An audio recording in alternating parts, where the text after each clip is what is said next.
Sama-sama di harga 150 ribuan, membuat kedua seri ini laku di pasaran. Tidak hanya tuner digital, set-top box dari brand ini juga sudah support WiFi. Bisa streaming online video tanpa batas. Ini dia set-top box Freebox H-1 Mini dan set-top box Freebox H-1 Special Edition.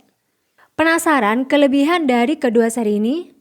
Ikuti terus video ini agar tidak ketinggalan informasi pentingnya.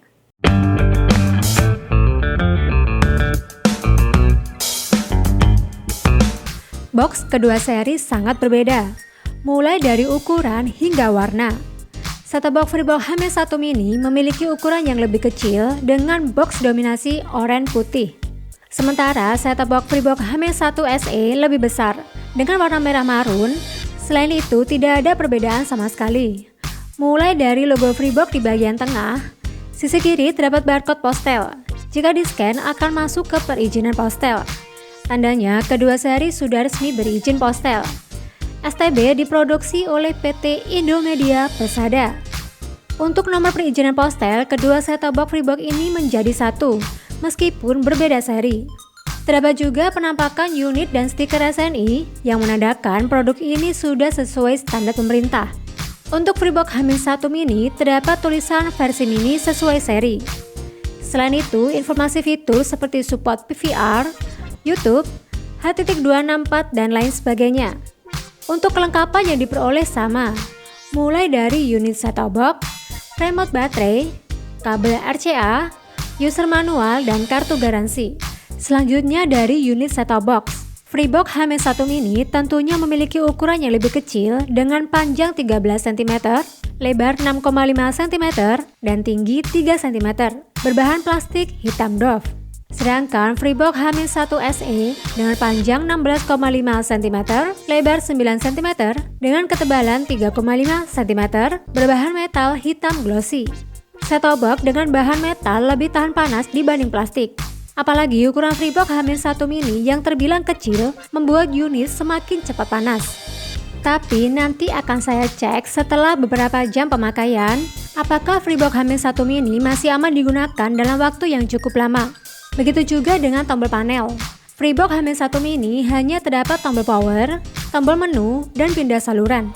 Sementara Freebox H-1 SE terdapat tombol power, tombol volume, menu, pindah saluran, dan tombol OK. Cukup lengkap dibanding Freebox H-1 Mini. Selain tombol panel, di kedua seri juga terdapat panel display dan port USB untuk menghubungkan dongle atau memori eksternal. Minimnya tombol pada unit akan menyulitkan dalam mengoperasikan STB jika terjadi kerusakan atau kehilangan remote. Pada display kedua seri set-top box saat dinyalakan terdapat indikator nomor channel yang sedang play, dan saat dimatikan kedua unit menunjukkan indikator merah dan time zone. Lalu bagian belakang unit, karena Freebox H-1 Mini lebih kecil, untuk port belakang juga minimalis. Hanya terdapat port antena in, port HDMI, port AV, port USB, dan AC in. Sedangkan Freebox H-1 SE terdapat port antena in, loop out, port HDMI, port AV, port USB, dan AC in. Kedua set-top box sama-sama terdapat dua port USB di bagian depan dan belakang. STB dengan dua port USB akan memudahkan jika menggunakan dongle WiFi dan USB flash disk secara bersamaan tanpa perlu lepas pasang. Kedua set-top box Freebox H-1 menggunakan PSU internal atau sering disebut colokan langsung ke listrik. Berbeda dengan set-top box yang menggunakan adaptor terpisah, jika terjadi konslet yang rusak biasanya adaptor, bukan unit STB. Kedua unit bagian kanan, kiri, atas, dan bawah terdapat lubang sirkulasi udara berfungsi untuk mengeluarkan udara panas saat penggunaan. Remote kedua set-top box Freebox H-1 sama persis, mulai dari ukuran, bentuk, hingga peletakan tombol. Kedua remote dilengkapi tombol shortcut seperti APG, time shift, PVR, dan selainnya. Sudah include 2 piece baterai A3, jadi tidak perlu beli baterai lagi. Kabel RCA untuk menghubungkan set-top box ke TV. Untuk TV yang sudah support HDMI harus beli secara terpisah karena tidak termasuk dalam kelengkapan. User manual berisikan detail spesifikasi, proses pemasangan, hingga fitur set-top box yang akan membantu dalam pemasangan. Freebox memberikan garansi selama 1 tahun untuk jasa perbaikan dan pergantian suku cadang. Namun, pada kartu garansi tidak terdapat alamat service center untuk mempermudah proses klaim. Bahkan saat cari website Freebox juga tidak ketemu. Untuk validasi chipset kedua set-top box Freebox H-1, saya akan membongkar masing-masing unit untuk mengetahui bagian dalam. Kedua set-top box Freebox H-1, PSU dan mainboard menjadi satu. Jika terjadi kerusakan akan menyulitkan dan tidak bisa diganti. Berbeda dengan unit yang PSU dan mainboardnya terpisah. Jika terjadi kerusakan, biasanya hanya PSU saja yang rusak.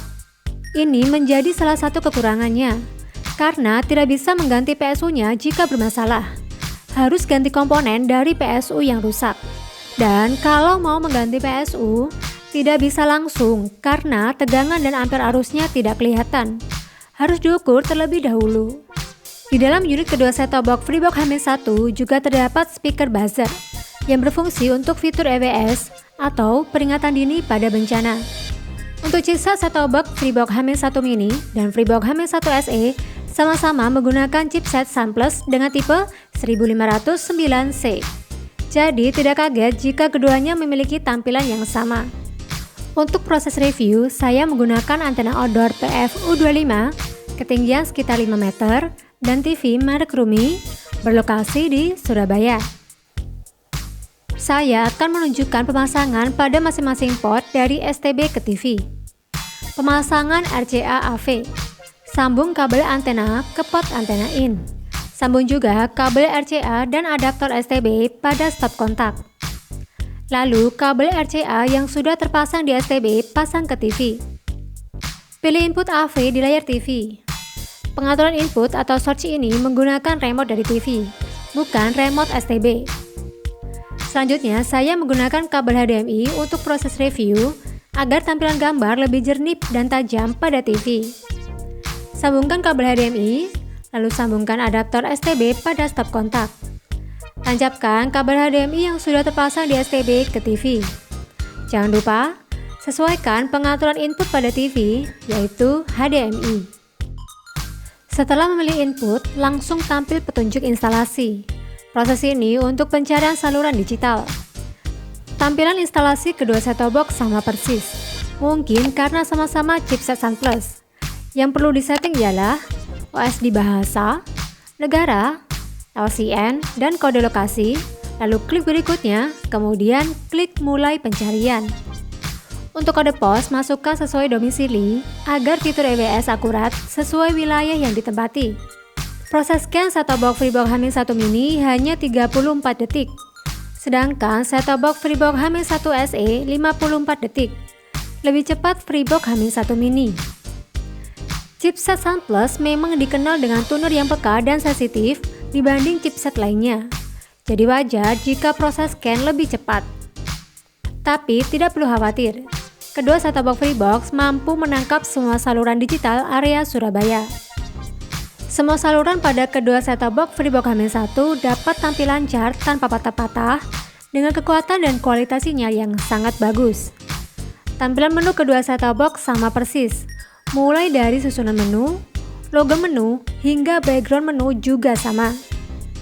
Terdapat 12 menu dengan time zone di bagian atas dan icon menu yang cukup menarik, membuat tampilan terlihat lebih fresh. Selain itu, terdapat logo Freebox DVB-T2 H-1. Tidak hanya tampilan menu, setelah masuk ke menu, tampilan kedua set-top box sama persis. Seperti saat masuk ke menu instalasi, terdapat dua pilihan mode pemindaian atau pencarian. Pencarian otomatis untuk scan secara langsung, dan pencarian manual dengan memasukkan nomor frekuensi saluran. Fitur LCN untuk mengurutkan saluran berdasarkan urutan nomor yang diberikan oleh penyelenggara jasa user. Biasanya rentang 1 sampai 999. Fitur antena aktif berkaitan dengan booster atau penguat sinyal antena. Jika antena menggunakan booster, pengaturan di-on-kan. Jika tidak, di-off-kan saja. Kode lokasi untuk aktifkan fitur EWS, Early Warning System, yang akan mengirim notif jika ada bencana di sekitar wilayah.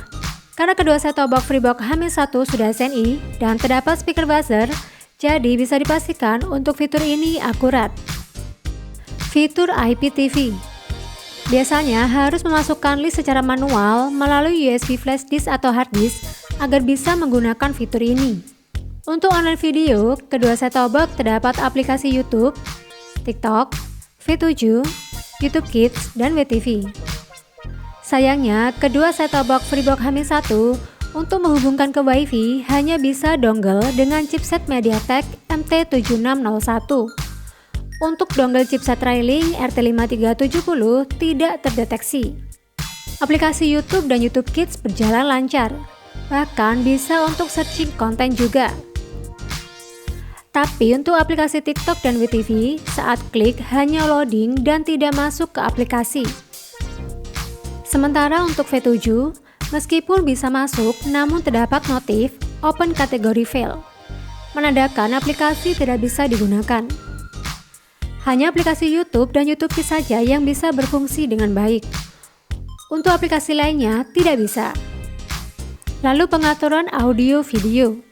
Terdapat pengaturan SPDIF, rasio aspek, video output, TV format, resolusi video, dan HDMI out.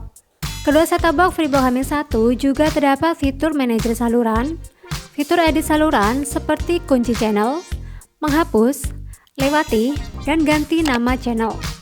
Settingnya melalui tombol remote. Pilih saluran yang ingin diedit menggunakan tombol navigasi pada remote. Lalu tekan tombol warna pada remote sesuai fungsi ubah. Untuk mengunci dan menghapus saluran bisa memasukkan kata sandi 04 kali. Ada juga fitur daftar favorit untuk mengelompokkan saluran berdasarkan kesukaan dan saluran yang sering ditonton. Caranya juga sama. Tinggal pilih channel menggunakan navigasi pada remote, lalu klik tombol warna pada remote sesuai pengelompokan daftar favorit. Menu selanjutnya preferensi, berisikan pengaturan OSD bahasa, OSD timeout, transparansi OSD, pengaturan subtitle, sulit mendengar, hingga pengaturan audio. Lalu menu media center, hanya bisa mendeteksi flash disk saja. Sudah coba menghubungkan hard disk menggunakan bantuan USB H-Function tetap tidak terdeteksi. Tapi tidak perlu khawatir, keduanya masih bisa play video, mendengarkan musik, dan menampilkan gambar dengan berbagai format. Manajer rekam berisikan video hasil rekaman dari saluran yang telah direcord untuk ditonton ulang. Fitur PVR konfigurasi untuk mengatur proses PVR atau perekaman saluran berdasarkan settingan yang sudah ditentukan dan pengaturan time shift. Kedua set-top box terdapat fitur pengaturan timer. Fungsinya bisa disetting untuk merekam saluran mulai dari waktu rekaman, saluran yang ingin direkam hingga durasi rekaman. Fitur penguncian anak kata sandi 04 kali. Terdapat fitur sistem kunci untuk mengunci menu, saluran, atau channel-channel yang tidak diinginkan. Parental penilaian berfungsi untuk memfilter siaran berdasarkan usia anak 0-18 tahun. Bisa digunakan jika khawatir anak-anak menonton siaran yang tidak sesuai usia. Bisa juga untuk mengubah kode PIN. Factory reset untuk mengembalikan set-top box ke pengaturan awal kali. Caranya dengan memasukkan sandi yang sama 04 kali. Lalu fitur audio standby, mematikan set-top box secara otomatis jika tidak ada aktivitas remote selama waktu yang ditentukan. Kedua set-top box Freebox hanya bisa upgrade software secara offline melalui USB. Belum terdapat upgrade secara online. Ini dia software set-top box Freebox H-1 Mini dan set-top box Freebox H-1 SE. Bisa dilihat jika software keduanya sama persis, mulai dari versi hardware, software hingga tanggal pembuatan juga sama. Jadi wajar jika kedua set-top box ini sama persis. Selain itu, kedua set-top box Freebox H-1 juga terdapat fitur rekaman dengan menggunakan tombol record pada remote untuk merekam siaran dan bisa disetting durasi rekaman. Untuk fitur ini, pastikan set-top box sudah tersambung dengan USB penyimpanan eksternal seperti flash disk. Dan fitur time shift. Dengan menekan tombol time shift pada remote, otomatis siaran akan terjeda dan memutar kembali dengan tekan tombol play. Jadi, tidak perlu khawatir ketinggalan siaran favorit. Begitu juga fitur EPG, Electronic Program Guide, untuk menampilkan jadwal program tiap harinya selama 1 minggu. Namun, tidak semua saluran sudah tersedia jadwal siarannya. Fitur ini juga ada di kedua set-top box. Oh iya, keduanya belum tersedia USB network. Jadi, untuk menghubungkan WiFi butuh tambahan dongle. Set-top box keluaran terbaru biasanya terdapat port LAN untuk menghubungkan WiFi dengan kabel. Tapi set-top box ini tidak ada port LAN. Keduanya juga belum support fitur mirroring. Fitur ini untuk menampilkan file gambar, video, hingga YouTube pada layar TV. Sudah coba aplikasi Supercast, Micast, dan Justify, tapi IP set-top box tidak terdeteksi. Sensor remote menurut saya kurang sensitif dan sering delay beberapa detik setelah menekan tombol. Sementara untuk jarak jangkauan kedua remote saya coba sekitar 4 meter masih bisa terjangkau meski harus lurus dengan set-top box. Oh iya, karena kedua remote sama persis, jadi saya coba untuk silang remote, masing-masing tipe ternyata bisa berfungsi meskipun bukan remote bawaan dari tipe tersebut. Untuk suhu unit, selama proses review lebih dari 45 menit, set-top box Freebox H-1 Mini lebih panas dibanding set-top box Freebox H-1 SE. Mungkin disebabkan unit berbahan plastik dan berukuran minimalis. Saran saya bisa ditambahkan cooler atau kipas untuk set-top box, agar suhu unit tetap dingin meskipun digunakan dalam waktu yang cukup lama.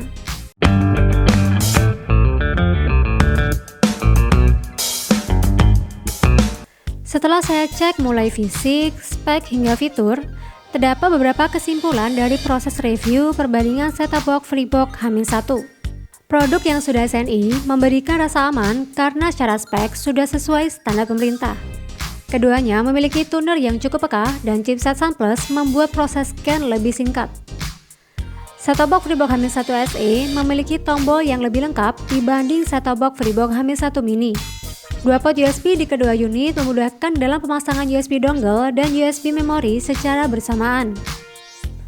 Fitur seperti edit saluran, EPG, record, dan fitur umum lainnya juga tersedia di kedua set-top box Freebox H-1. Fitur WiFi yang berjalan dengan lancar. Tidak adanya upgrade online dan fitur mirroring di kedua set-top box. Tidak adanya informasi servis akan menyulitkan proses klaim garansi. Oh ya boys, sekarang Tamtam Boys punya dua channel baru. Namanya Channel Boys ID dan Techno Boys. Boys ID akan membahas seputar peralatan televisi digital, sementara Techno Boys akan membahas seputar gadget jadul dan game jadul. Buat kalian yang pengen nostalgia sama gadget dan game jadul, atau butuh informasi perlengkapan televisi digital terupdate, langsung saja mampir ke channel baru kami. Bisa juga subscribe dan klik lonceng agar selalu mendapat notif video terbaru dari kami. Semoga videonya bermanfaat. Sampai jumpa di video berikutnya. Terima kasih.